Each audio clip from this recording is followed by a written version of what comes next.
Assalamualaikum warahmatullahi wabarakatuh. Saya Riana Fandika, NIM E2019-2438 dari kelas Ekonomi Syariah 10. Di sini saya akan menjelaskan materi tentang karakteristik yang ditemukan pada negara berkembang. Negara berkembang biasanya ditemukan di daerah Afrika, Asia, dan Amerika Latin. Dengan suku, bangsa, agama, etnik, kepercayaan, kepadatan penduduk, dan kekayaan alam yang berbeda-beda.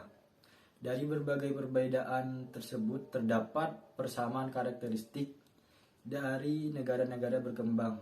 Di antaranya, yang pertama, taraf kemakmuran yang belum mapan. Terdapat banyak hal yang menjadi tolak ukur makmur atau tidaknya suatu masyarakat. Di antaranya, ada tidaknya aliran listrik di kawasan tersebut, ketersediaan air bersih, keadaan rumah yang dihuni, keadaan infrastruktur yang tersedia, dan pendapatan yang diperoleh.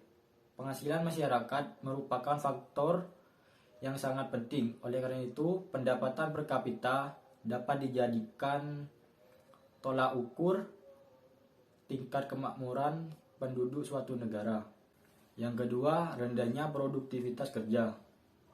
Produktivitas adalah berapa banyak produksi yang mampu diciptakan oleh suatu tenaga kerja pada setiap tahunnya.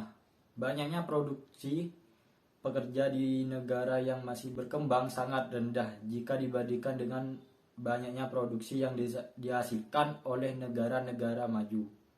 Yang ketiga, tingginya tingkat pertumbuhan penduduk. Tingkat kelahiran yang tidak mengalami perubahan, sementara tingkat kematian yang terus berkurang menyebabkan laju pertambahan penduduk tidak dapat dibendung, terutama di negara-negara berkembang. Efek tersebut diantaranya: 1.